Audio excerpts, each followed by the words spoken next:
The forest does not give you time to think. That is the first thing you notice.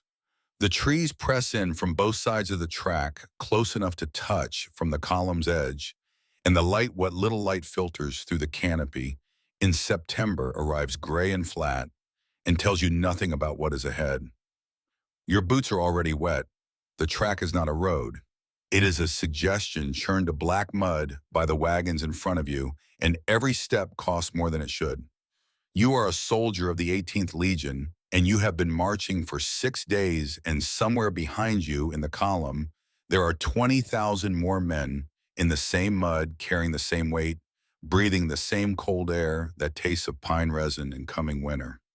You do not know that Arminius is watching. You do not know that he has been watching for 3 days, moving through the trees parallel to the column, counting the gaps between units, measuring the distance between the cavalry screen and the nearest wagon, noting exactly where the column thins and where the formation breaks down under the pressure of terrain and exhaustion. You do not know any of this because Arminius was trained by Rome. He served in Roman auxiliary units for years. He knows exactly what you are doing and why you are doing it, and he knows something you do not know, which is that you are not marching through Germanic territory.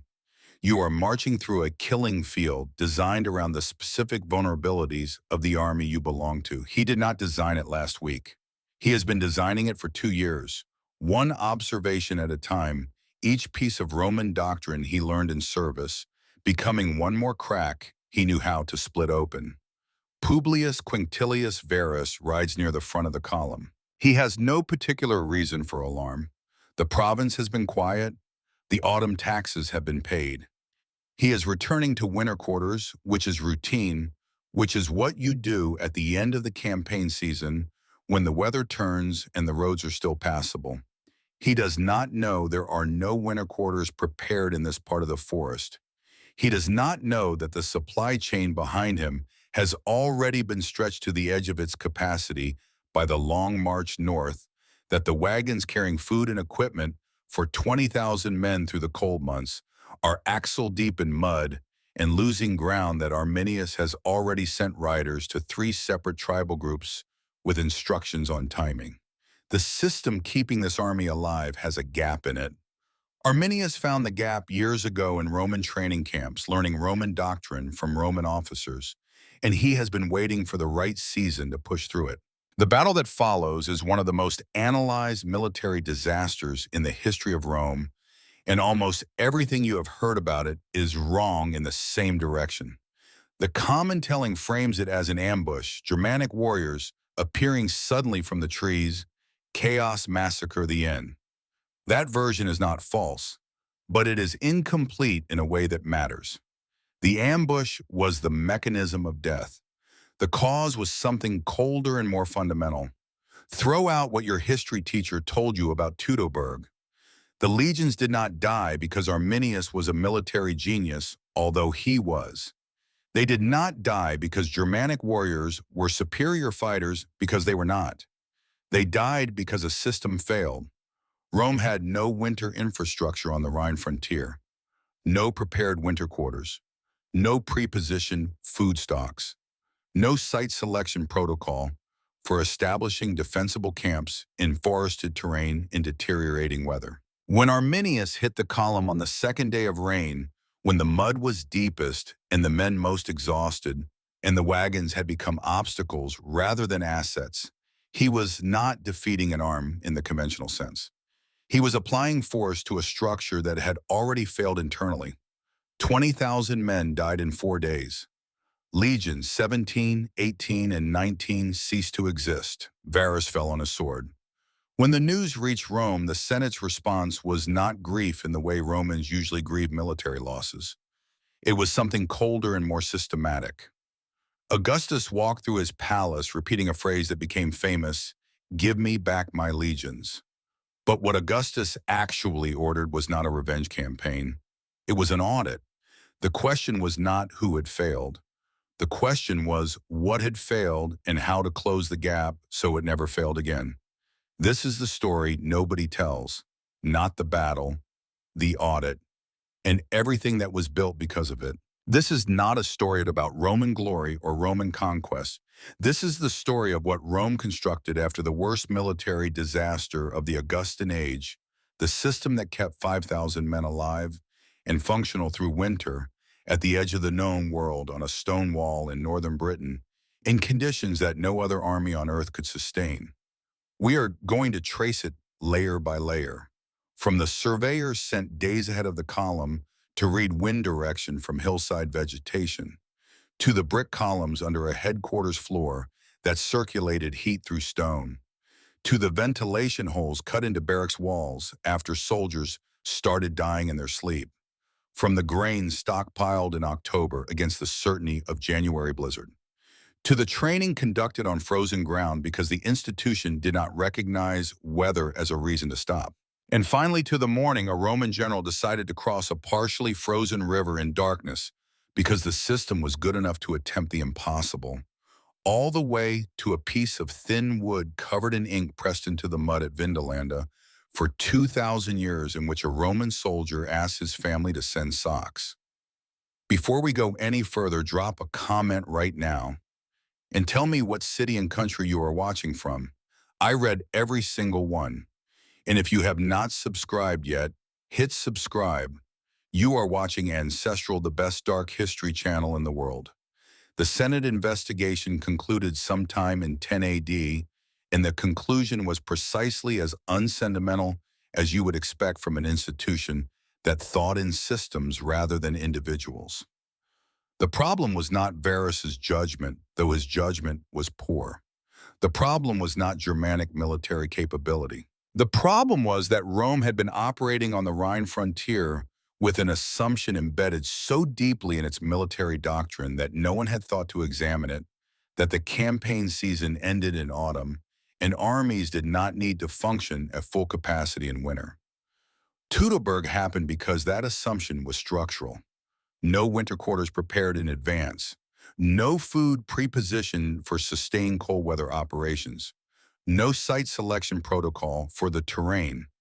The supply chain could not sustain the column in the conditions it encountered, and Arminius had waited for the cold precisely because he understood the seasonal calendar of Roman military doctrine. He had served inside the institution. He knew its rhythms. He had used the gap in those rhythms to walk 20,000 men into their deaths. Tiberius took command of the Rhine in 10 AD. He did not move north. He did not pursue Arminius. He built. The first thing Tiberius did was something so procedurally unglamorous that most histories skip it entirely.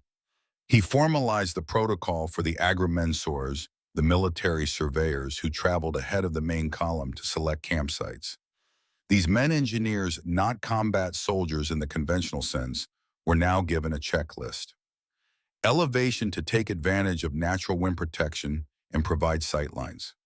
Proximity to forests, because wood is the first requirement of winter survival, and a garrison that cannot fuel its own fires within a short haul begins to die around the 6th week of sustained cold. Proximity to a reliable water source, because 5,000 men need water daily, and a camp that has to melt snow for drinking loses efficiency quickly. Drainage, because a camp built on waterlogged ground will have dysentery by February. Natural defensibility, because a winter installation is not a structure to be abandoned. At dawn, it is a position that must be held through months of reduced garrison strength and limited mobility. Stand on the south bank of the Rhine in the winter of 11 AD and watch Tiberius watching his engineers work. The river runs gray and slow ice forming in the shallows, the current carrying plates of frozen surface east toward the sea.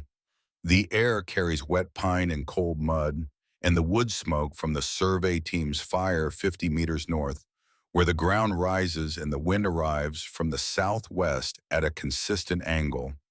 The agrimensors are pacing the perimeter of the proposed camp with measuring rods, their breath visible in the gray light, their boots crackling on the frozen upper crust of the ground.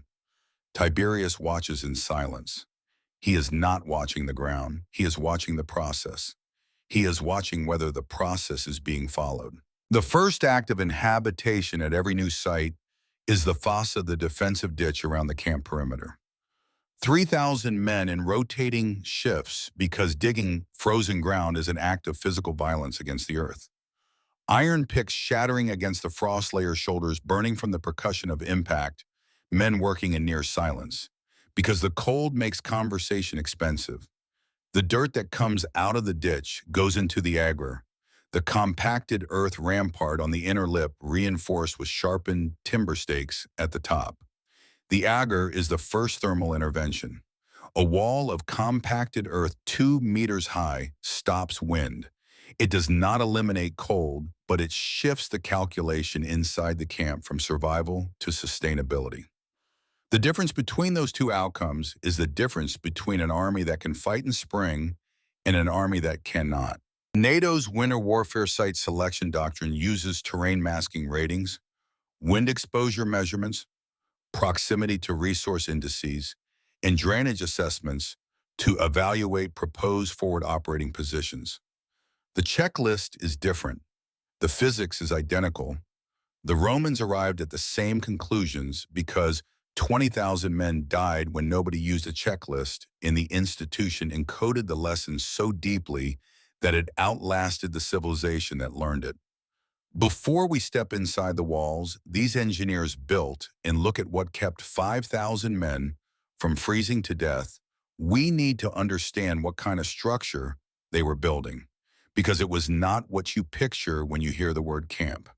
The Castra Hiberna, the permanent winter quarters, was a city, not a metaphor for a city. A city with streets following a standard grid, a central administrative building, a hospital, a granary, communal baths, stables, workshops for smiths and carpenters, and cobblers and potters, and barracks blocks arranged in rows along internal streets.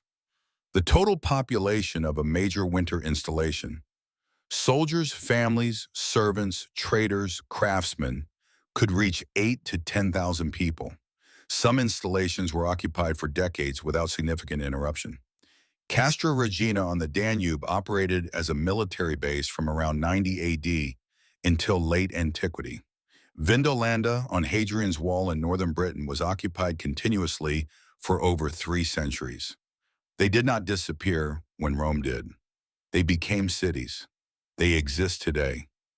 The urban street grid of Regensburg still follows lines that Roman agrimensores paced out in the 1st century AD, choosing a south-facing slope above the Danube for wind protection and resource access. The permanence of those structures is not accidental. It is the physical evidence of what Tiberius built after Teutoburg, a doctrine of construction so rigorous that the buildings outlasted the civilization that erected them.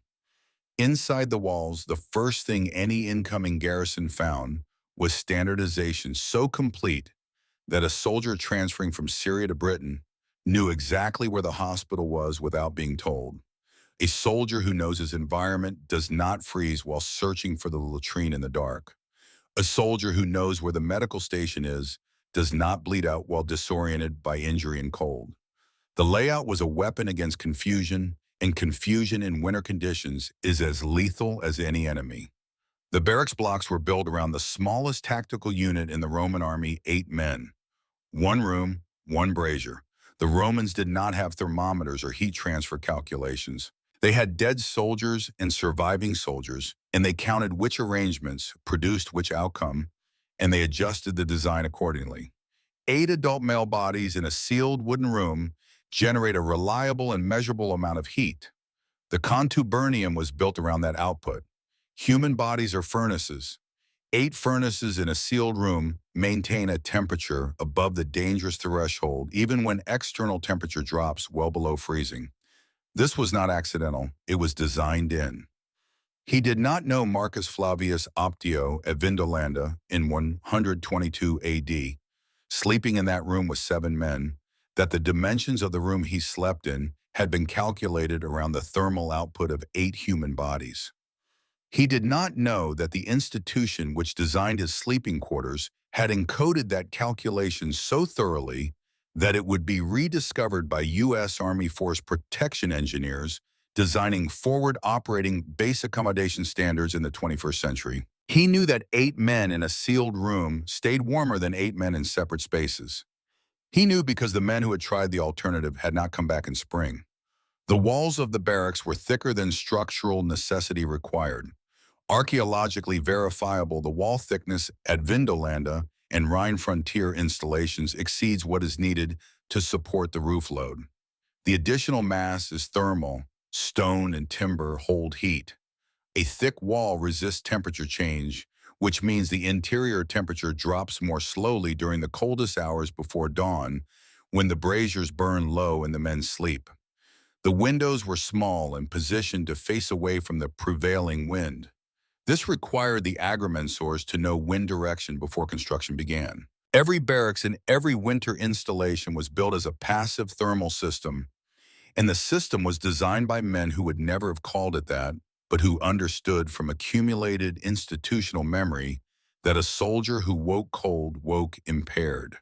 The roofs were angled steep enough that snow would slide before accumulating to the weight that would compromise the structure and create channels for cold air to enter through stress fractures. The brazier burned through the night, and then the brazier nearly killed the men it was designed to protect. The carbon monoxide deaths emerged not as a single catastrophic event, but as a recurring pattern initially attributed to illness or individual weakness. Men fell asleep around sealed braziers and did not wake. Rome had no understanding of the chemistry of incomplete combustion, no concept of the colorless, odorless gas that accumulates in sealed spaces. What it had was the empirical observation that sealed rooms with braziers produced dead soldiers at a rate that rooms with ventilation did not. The solution was a hole, not a window, a small, specifically placed aperture in the upper wall or roof, positioned to create a convective current that drew air through the room and vented combustion gases without eliminating the thermal benefit of the sealed space. An engineering solution arrived at without the engineering theory to explain why it worked. It almost certainly saved more lives across 4 centuries of frontier winters than any tactical decision any Roman general ever made. The Principia and Praetorium headquarters and commandant's residence had hypocaust systems, brick columns each about 60 centimeters high supporting the floor above them in a grid, creating a void space beneath the floor surface. An external furnace fed hot air into this void. The heat moved through the space under the floor, up through channels in the walls, and out through vents near the roofline. The floor above was warm to the touch. The room above that floor was heated from below the physically optimal direction for space heating because warm air rises naturally and distributes evenly through the space it occupies. This technology was not invented for military use. It had been in use in Roman private homes and public baths for generations. What the building program after Teutoburg did was militarize it and code it as a standard feature of permanent frontier headquarters, treat it not as luxury infrastructure but as operational necessity. The commandant who slept warm made better decisions. The staff who worked in heated headquarters processed logistics more efficiently. The institution needed its highest value components to function at maximum capacity. Maximum capacity required a minimum temperature. The soldiers in the barracks had braziers and body heat.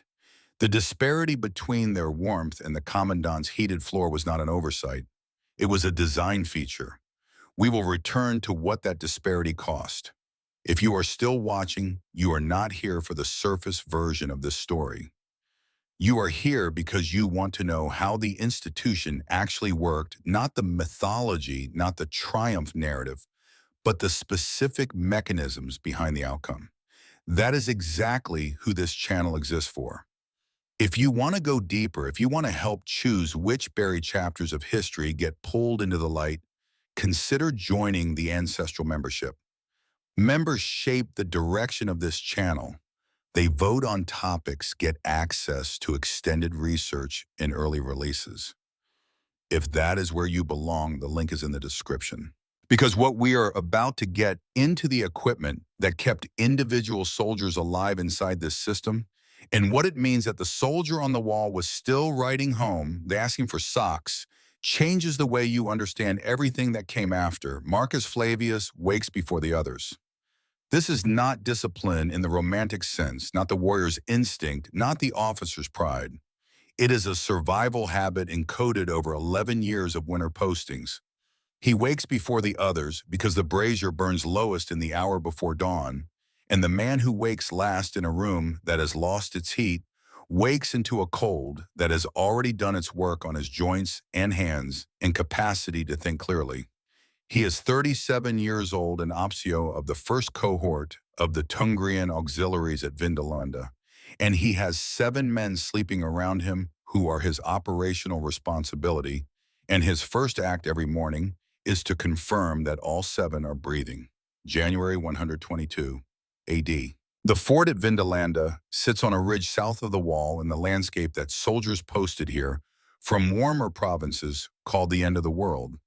The wind comes from the northwest and it does not stop. The hills on the far side of the wall disappear into cloud for days at a time. The temperature inside the barracks at this hour is survivable. Outside, it is not survivable without preparation. Marcus dresses in a specific order. The order was not his idea. It was drilled into him at his first winter posting on the Rhine 2 decades ago by an optio who had learned it from a centurion who had served under a man who had served under Germanicus. The order is institutional memory made physical. The institution teaching itself to the bodies of its operators 1 generation at a time. He starts with the wool. 2 tunics, the inner one worn since yesterday against the skin. Wool retains heat when wet.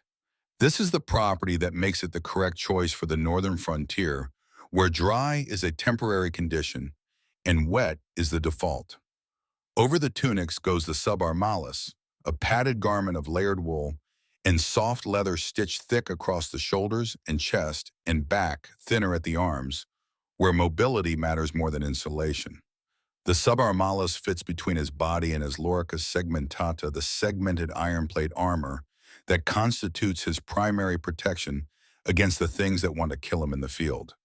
The iron lorica that protected Marcus from spears and swords was in winter his greatest physical threat. Iron at -8 degrees Celsius conducts cold directly through contact with skin. Fine motor control in the hands, the ability to grip a gladius, operate a ballista lever, write a duty roster begins to degrade within 40 minutes of sustained contact between bare skin and frozen metal. Within 2 hours, the degradation impairs combat effectiveness. The subarmalis is the engineering solution to the problem of a soldier's own armor functioning as a heat extraction device. Without it, the protection becomes the mechanism of incapacitation. He fits the lorica over the subarmalis. He wraps the focale, a length of heavy wool around his neck and throat, crossing it twice and tucking the ends under the chest piece. The focale protects the carotid arteries. This detail appears on every spiral panel of Trajan's column in Rome, the 155 carved military scenes that wrap around the monument like a documentary record of what Roman soldiers actually look like in the field. Every soldier in a winter scene has the focale.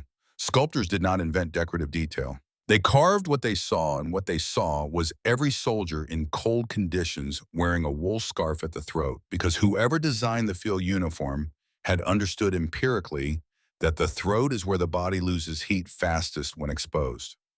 Marcus pulls on his caligae, not sandals in any sense. The word implies openness or vulnerability.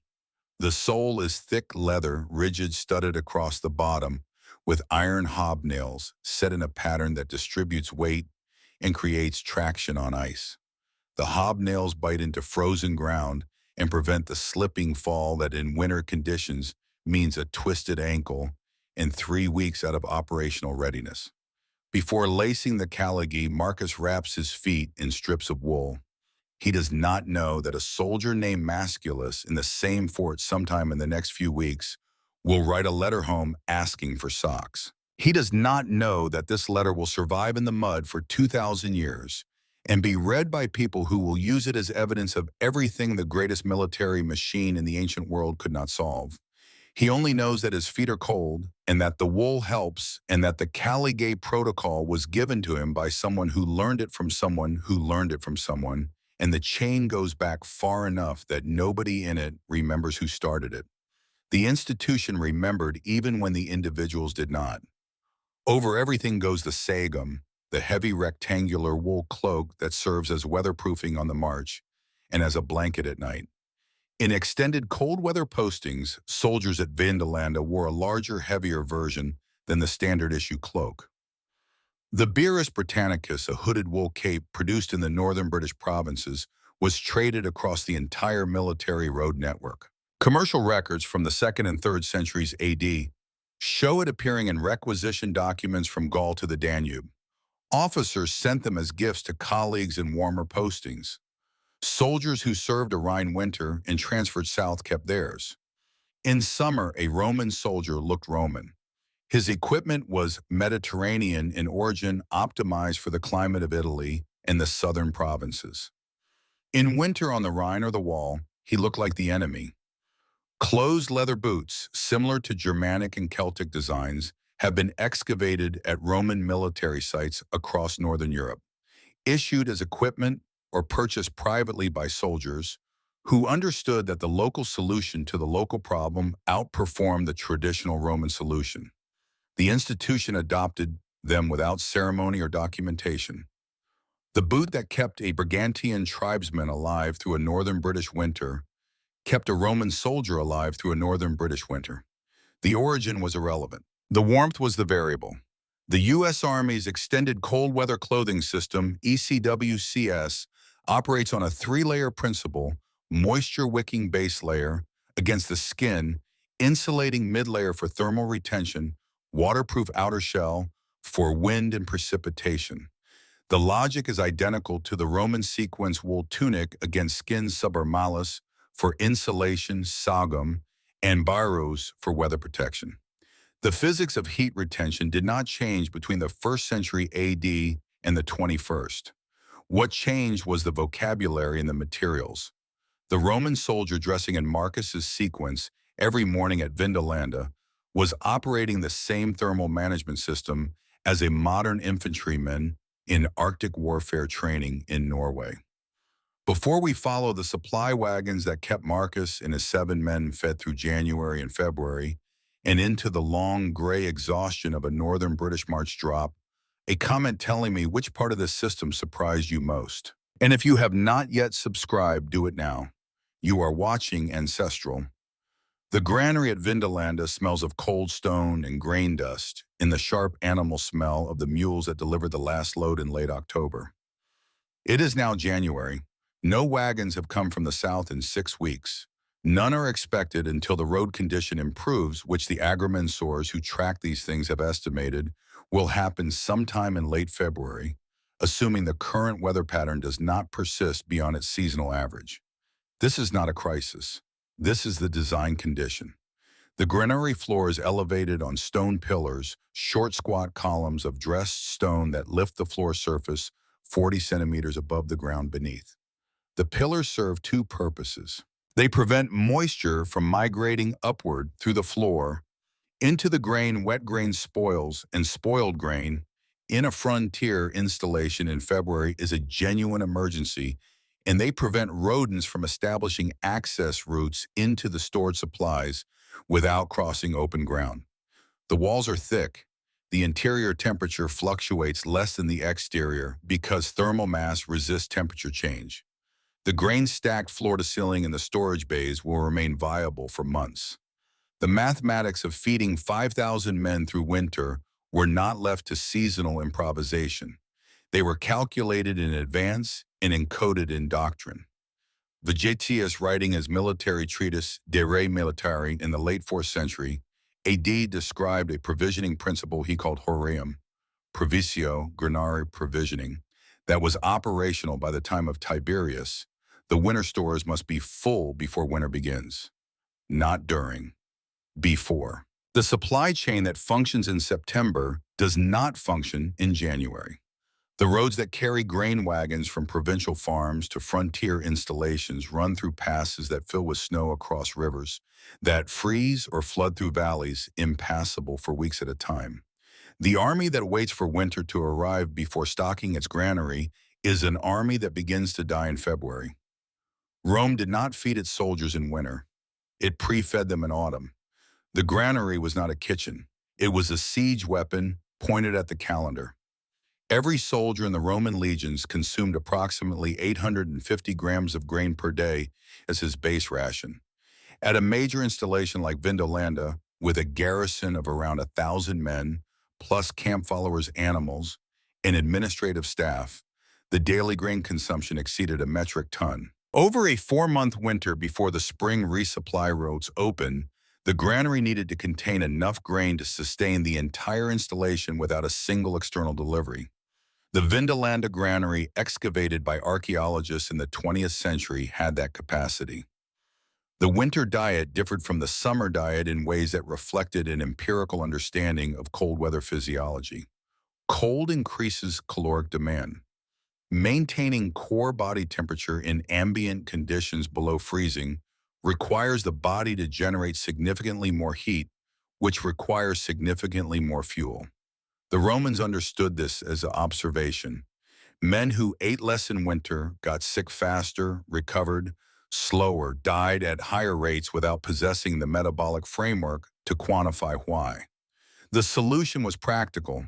Winter rations were enriched with fat. Lard olive oil, aged sheep's cheese, and salt pork appeared in greater quantities in the winter supply manifests than in the summer records. Venison, hare, and fish supplemented the standard rations as documented in the Vindolanda tablets. One tablet records a request for additional cervines suggesting that hunting parties sent from the installation were not producing sufficient volume to meet demand. Smoked venison, dried lentils, hard biscuit, lard, aged sheep's cheese, salted fish, garum, salt pasca. The contents of a Vindolanda storage shelf told you exactly how far from Rome you were and exactly how long the garrison expected to survive without resupply. The standard daily drink of the Roman legionary was Pasca wine vinegar, diluted in water sour and thin, and entirely unpleasant by any modern standard of palatability. Wine vinegar is acidic enough to inhibit bacterial growth in water sources that would otherwise be dangerous for large groups of men sharing the same supply. In winter, Pasca was heated. A hot acidic drink at dawn before the work of the day began in freezing temperatures served a thermoregulatory function that the soldiers who drank it could feel without being able to articulate precisely why it helped. The word salary is a Roman word. It derives from salarium, the special allowance paid to Roman soldiers specifically for the purchase of salt. Salt was a strategic material of the first order in the winter economy of the frontier. Every cut of meat, every piece of fish, every food product that needed to survive more than a week without refrigeration was preserved with salt.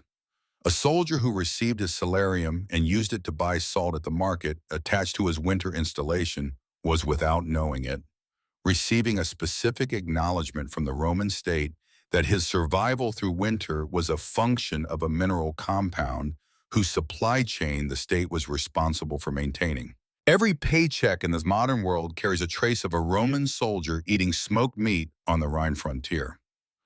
Garum, the fermented fish sauce that appears in nearly every context of Roman food history, was an ideal winter provision because it was functionally indestructible under storage conditions, and its protein density allowed small volumes to significantly enrich an otherwise monotonous grain-based diet. Honey-dried fruit nuts and legumes filled out the storage manifests. The Vindolanda supply records show a system of remarkable sophistication, not improvised provisioning, but a managed inventory with documented quantities, delivery schedules, and consumption tracking. The U.S. Army's pre-positioning strategy, formally codified in Field Manual 4-0 as the maintenance of forward-deployed war reserve material stocks at locations likely to be operationally relevant before supply lines can be established, is the Vegetian doctrine in modern regulatory language. The principle is identical stock, the position before you need the stocks. Because by the time you need them, the conditions that created the need will have also made resupply impossible. Vigesius described it first. The U.S. Army codified it 17 centuries later. The interval between them is filled with armies that skipped the lesson and left their dead in the snow. The training ground outside Vindolanda, in mid-January 122 AD, is a frozen rectangle scraped flat to the south of the fort's main gate. The grass has been dead for 2 months. The ground is iron hard, the frost sitting 3 inches deep in the soil, and 20 men are in formation on it, in the gray light of a winter morning, steam rising from their breath in the still air.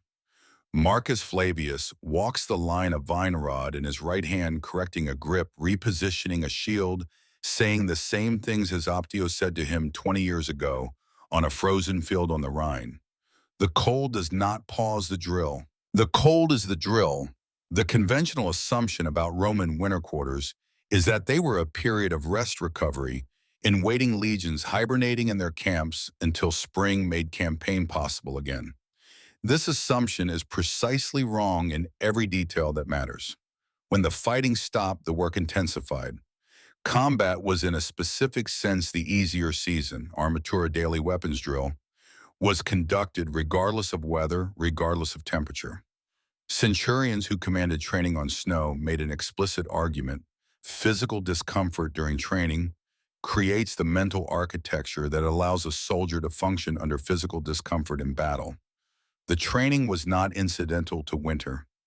Winter was the point of the training. A man who had drilled for 4 months in frozen conditions and continued to function correctly was a man who would function correctly in the cold rain of an early spring campaign. Veterans instructed recruits. This transfer of knowledge, the tacit knowledge that survives only in lived experience, not in military manuals, was the other product of winter quarters that no logistics manifest could document. Vigesius could write down doctrine. He could not write down the moment when a veteran showed a recruit exactly how to angle a shield against a wind that had been driving sleet horizontally for 3 hours, or exactly how to maintain cohesion in a formation moving across ice-sheeted ground, or exactly where in a Germanic forest the mud would be deepest in early spring, and how to adjust march formation accordingly. That knowledge traveled from body to body, not from page to body, and winter quarters were where the transfer happened. The construction projects ran parallel to the training. Each legionary carried a shovel, an axe, and a pickaxe as part of standard kit, not accidentally, but because the institution was conceived from the beginning as capable of building its own infrastructure in any territory, in any condition. Roads were repaired and extended, their stone surfaces relaid. Where winter frost had heaved the paving, their drainage channels cleared. Bridges were built over rivers that had previously required boats or significant detours. Aqueducts were dug. The territory that Rome planned to control in the following year's campaign season was being physically prepared for that campaign during the winter that preceded it by the soldiers who would conduct it using skills that overlapped completely with their combat skills. The craftsmen inside the legion worked with renewed intensity. Smiths repairing armor damaged in the previous season's fighting, rebuilding the iron segmentation of the lorica, reforging bent helmet rims. Carpenters rebuilding shields from scratch where the wooden cores had cracked or the leather facing had failed. Cobblers replacing caligae worn past the point where the hobnails provided reliable traction. Bowyers and ballistari manufacturing bolt-thrower ammunition in quantity, stockpiling it for the spring. Every weapon, every piece of equipment, every element of the logistics infrastructure was inspected, repaired, and certified operational before the spring campaign season began. When spring came, Rome did not release a rested army.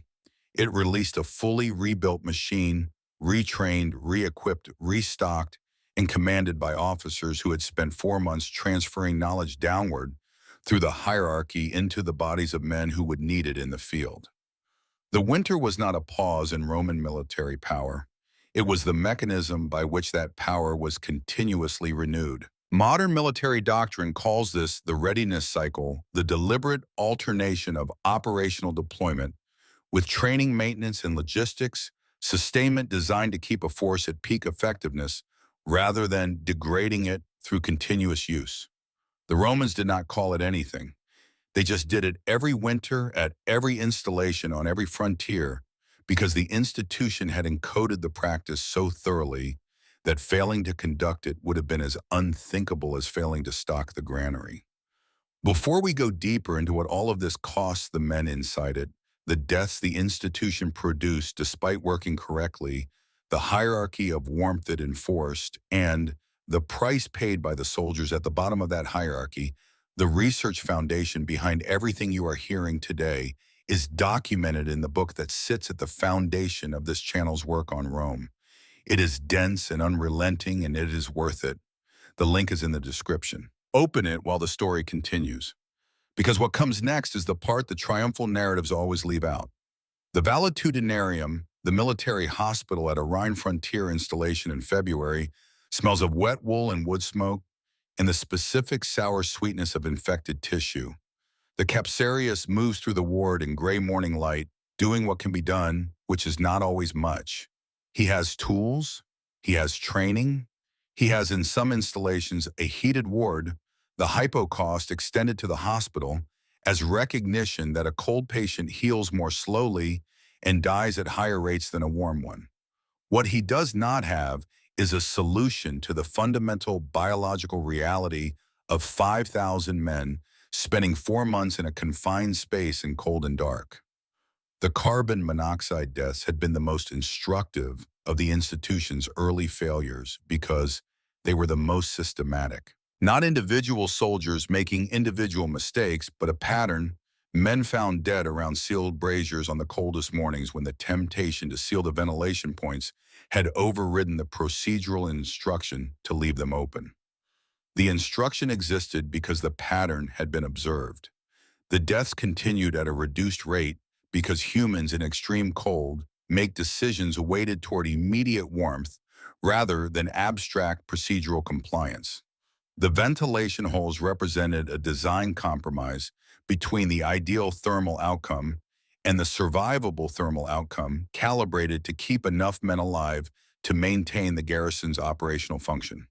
Frostbite presented a different kind of accounting problem. The Roman medical corpus Celsus Galen Dioscorides contains descriptions of cold injury consistent with what modern medicine identifies as frostbite, and the treatments described are limited to gradual rewarming and where tissue has progressed to necrosis amputation.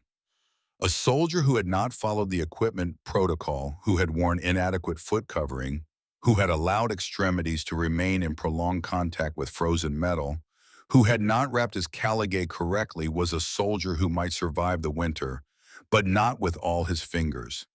The institution protected the men who operated it correctly. It did not protect the men who deviated from its protocols, and it was not designed to. The cost of deviation was encoded into the expected outcomes. Winter dysentery moved through overcrowded installations with a logic that Rome could observe but not fully interrupt. Contaminated water sources under ice. Shared latrine facilities serving populations they were not designed to support at winter density. The Pascha regime reduced the incidence of waterborne illness without eliminating it. The valetudinarium in a bad winter held men dying of something no amount of thermal engineering could prevent. Desertion in winter quarters appears in Roman military records, including references in the Vindolanda tablets to soldiers listed as absent without leave during cold months. The institution kept soldiers warm enough to function. It did not keep them willing. Months of darkness, confinement, cold, reduced activity, and the specific psychological weight of distance from family and from the climate a man's body understood as correct, these produced a degradation in morale that the centurions and optiones managed through work rather than through treatment. More tasks, more structure, more routine. The institution that did not stop for weather also did not stop for grief. The legate slept above a hypocaust on a floor warm to the touch. The tribune had his own room and a brazier. The centurion shared quarters with one other man. The optio slept in a barracks room with 7 soldiers. The auxiliary at the perimeter watchtower slept in a leather tent. With a brazier, he was responsible for fueling himself on a platform exposed to the wind on 3 sides at the furthest point in the system, from the hypocaust under the headquarters floor. The institution did not allocate warmth equally. It allocated warmth according to the same hierarchy that governed every other resource within the Roman military rank: determined entitlement, and entitlement determined survival margin. This was not cruelty in any simple sense of the word. Optimization is the more accurate term. The institution allocated its most expensive resources to the components it could least afford to lose. A legate was more expensive to replace than an auxiliary. A centurion was more expensive to replace than an optio. The calculation was cold and accurate, and it worked in the sense that the institution remained operational through winter after winter across 4 centuries of frontier service. What it could not resolve was what the calculation cost the auxiliary on the watchtower. That cost was not entered in any ledger. It was not tracked the way the grain inventory was tracked or the equipment condition was documented. It was the invisible expenditure of the institution, the human material consumed in the process of keeping the system functional at the bottom of its hierarchy. He has approximately 3 weeks. Germanicus Caesar, standing on the south bank of the Rhine in the 2nd week of January, 15 AD, has looked at the river and made a calculation. The ice is not solid plates grinding against each other in the current, forming briefly, and breaking again in the black water. In 3 weeks, the seasonal temperature pattern will shift. The river will open completely.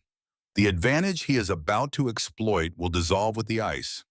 3 weeks to cross-strike and withdraw before the window closes. The tribes on the northern bank believe no army moves in January. They believe this because no army has moved in January on this frontier in living memory. They believe this because the belief is correct for every army except this one. Before we cross that river in darkness and watch the institution run at full capacity for the first time since Teutoburg, remember that the research behind everything you have heard today is on the shelf in the description. The book that documents the archaeology, the supply records, the medical sources, the military doctrine, dense, unrelenting, worth every page. Take it with you while the story finishes. Because what Germanicus does on this January morning is not a military triumph in the conventional sense.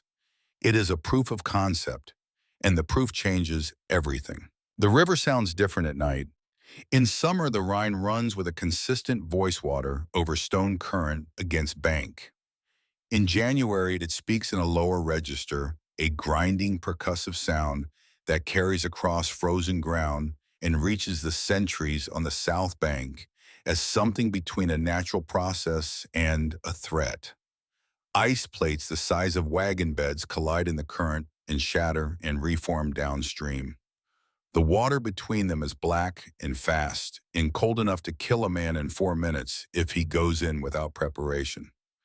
Germanicus is 29 years old, and he is not going to wait for spring. He has spent 8 months on the Rhine studying what Tiberius built in the years following Teutoburg, absorbing the doctrine, inspecting the installations, reading the supply records, watching the agrimensors at their work. He understands something that most generals before him had not needed to understand. The infrastructure built after Teutoburg was not designed for summer. It was designed for this, for January, for the moment when the enemy's certainty about what a Roman army could and could not do became the most exploitable variable on the tactical map. The tribes along the northern bank, the Chauci, the Bructeri elements of the confederation that Arminius had assembled in 9 AD, had spent 6 years watching the Rhine in winter and watching nothing happen. The scouts posted to the northern bank during cold months were there as formality, a protocol maintained out of institutional habit rather than genuine expectation of threat.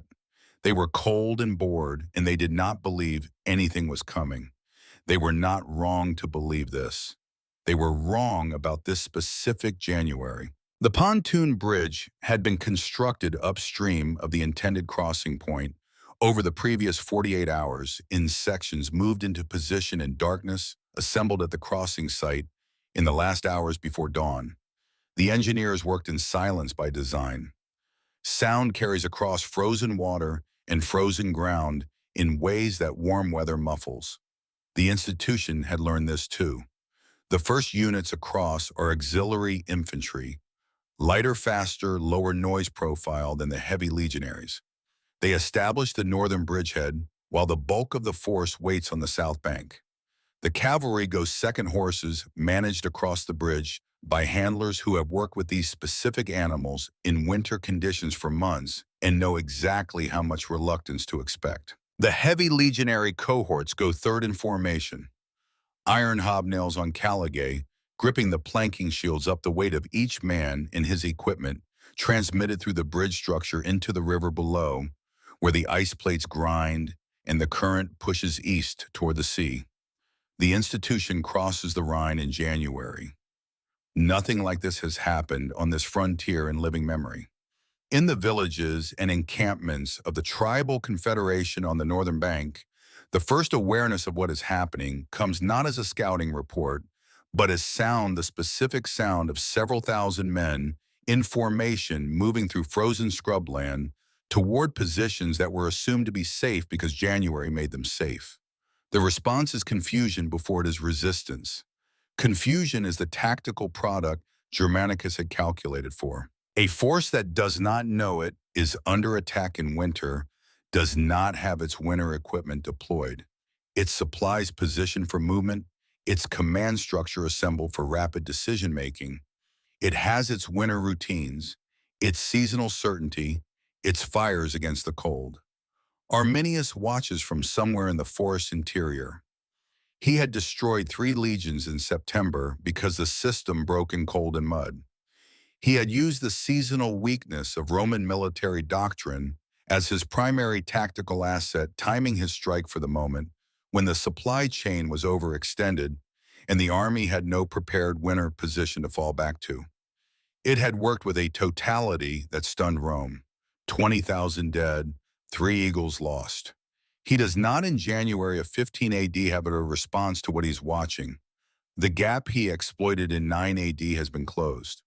The winter calendar that protected him, the assumption that armies stop moving in cold weather, no longer applies to this army. Rome had encoded the lesson of Teutoburg into its operating procedures at every level of the military hierarchy, and those procedures have produced legions that are standing on the northern bank of the Rhine. January, moving through territory Arminius had believed was permanently safe until March. The column reaches the Teutoburg region in late January. The trees press in from both sides of the track, the same trees, the same gray light, the same cold air, that taste of pine resin in coming winter.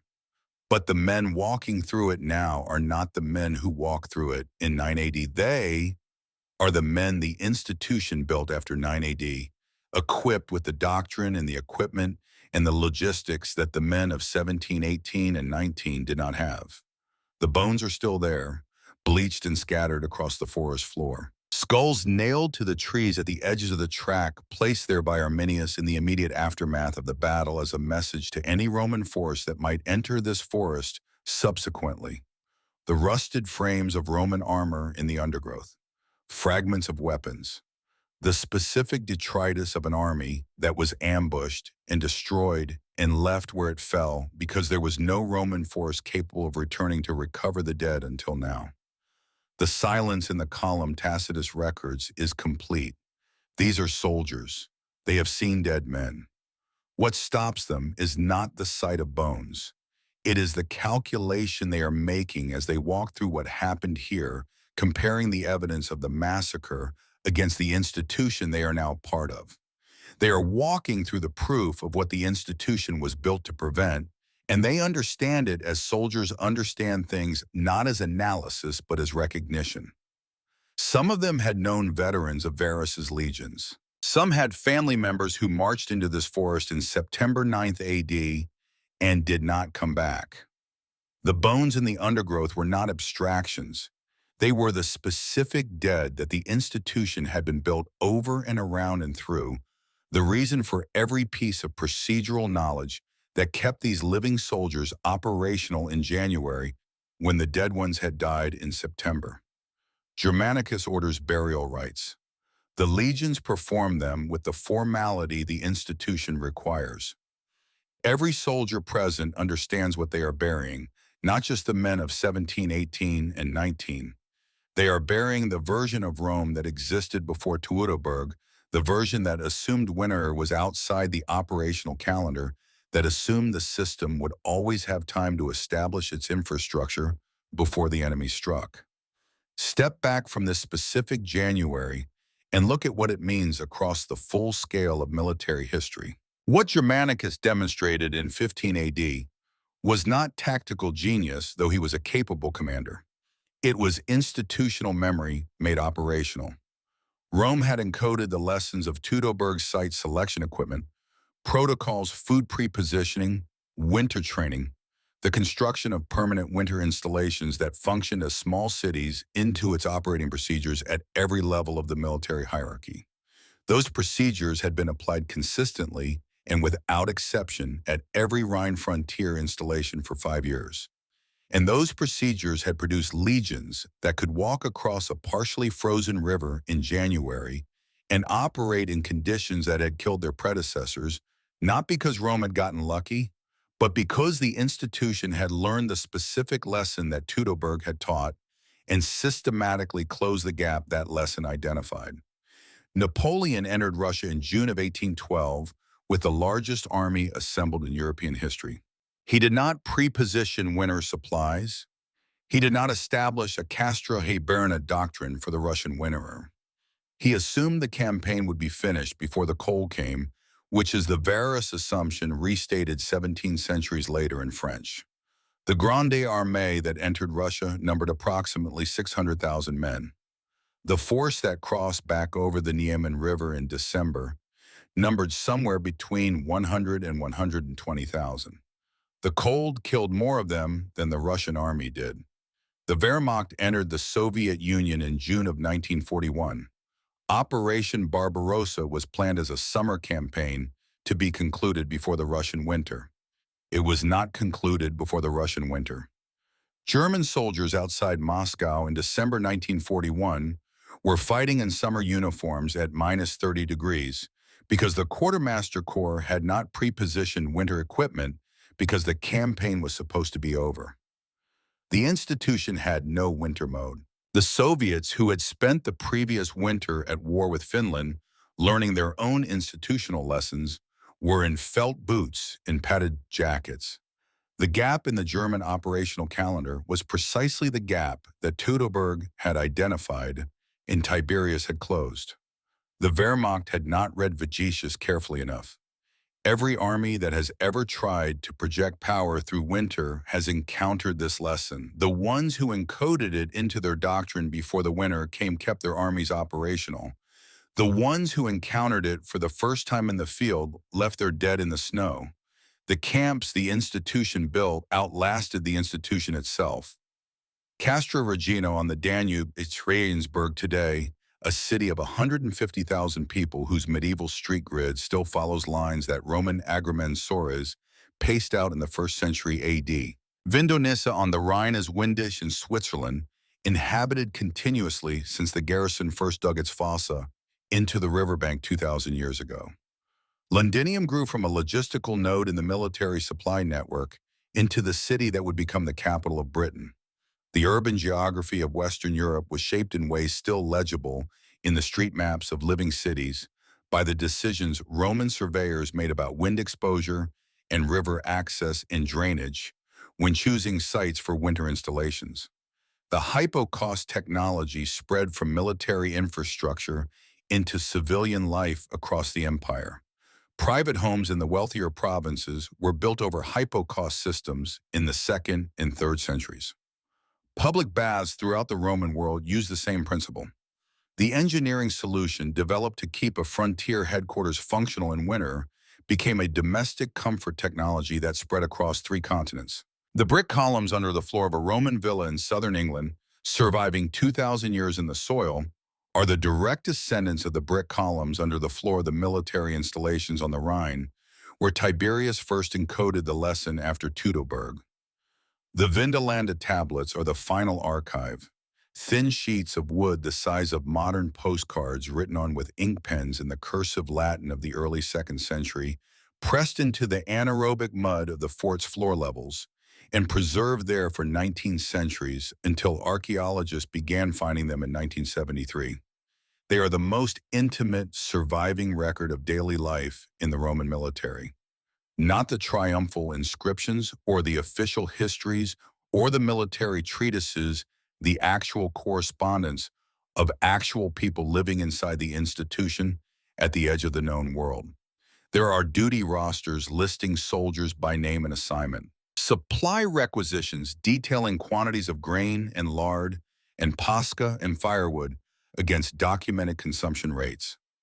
A letter from the commandant's wife, Claudia Severa, to the wife of a neighboring installation's commandant, Sulpicia Lepidina, inviting her to a birthday party, the earliest known example of a woman's handwriting in Latin pressed into a piece of wood in the mud of Northumbria, surviving because the anaerobic conditions preserved what 2,000 years of time would otherwise have destroyed.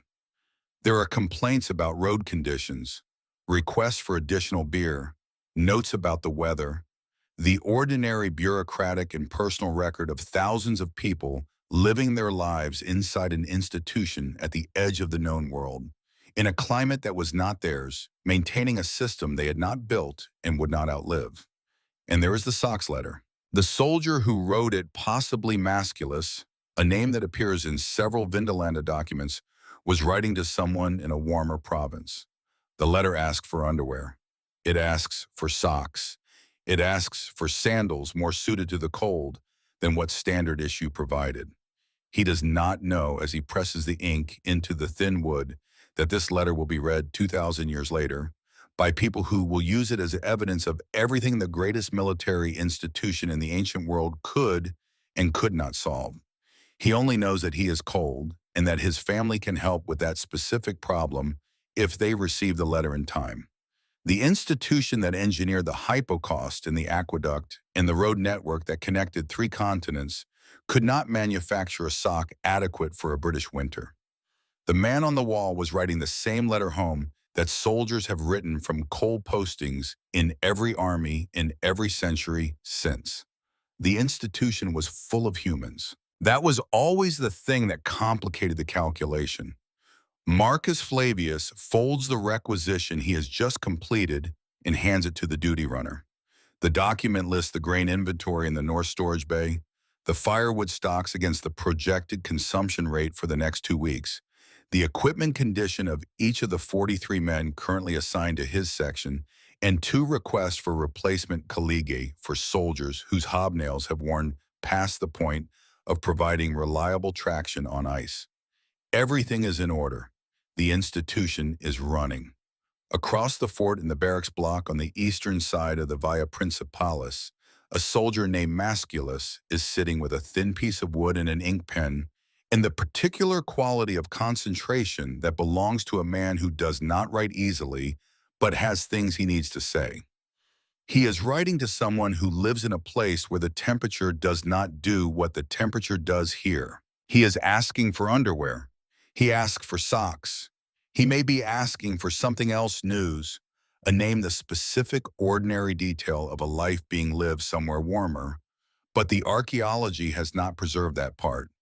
What the mud preserved was the material list, the evidence of a man who was cold and knew how to ask for help with that specific problem in the specific way that the institution's postal system allowed. The brazier in the Principia is burning. The hypocaust under the headquarters floor is circulating heat through the stone. The granary is 3/4 full against the pre-positioning calculation. The barracks ventilation holes are doing their work. 43 men in Marcus's section are accounted for and functional and equipped to the protocol standards the institution requires. Masculus folds his letter. He hands it to the duty runner. The runner takes both documents, the requisition and the letter, and carries them to the south gate where the courier is preparing to ride. The courier rides south. He will reach the first posting station in 2 hours, hand off the pouch, and return north. The pouch will move south through the relay system faster than any single rider could carry it toward the warmer provinces where someone is waiting for a letter that asks for socks. Outside the south gate of Vindaland is snow on the wall. The wall runs east and west from this point as far as anyone stationed here has ever walked in either direction. And on the north side of it, gray hills rise into gray ski, and the land beyond the hills is the place that Rome has decided is not Rome, the place that the institution exists to face and to hold at distance. The wind comes from the northwest. It does not stop. Marcus Flavius goes back inside. The brazier is still burning. If this is the kind of history you want more of the system beneath the story, the specific human cost of the institutions that shape the world we live in, hit subscribe and tap the like button so the algorithm keeps pushing real history to the people who want it. Share this video with someone who still thinks Rome was invincible because Rome was Roman. Tell them about Teutoburg. Tell them about Tiberius counting bodies and building a checklist. Tell them about the socks. And tell me in the comments which part of this system surprised you most. The engineering that kept the camps warm, the logistics doctrine that stocked the granary in October against a January blizzard, the hierarchy of warmth, the institution enforced from the legate's heated floor to the auxiliary's leather tent, or something smaller, a brick column under a floor, a hole in a wall, a thin piece of wood pressed into mud for 2,000 years, with a list of things a coal man needed from home. I read every comment. I will be here for the next one.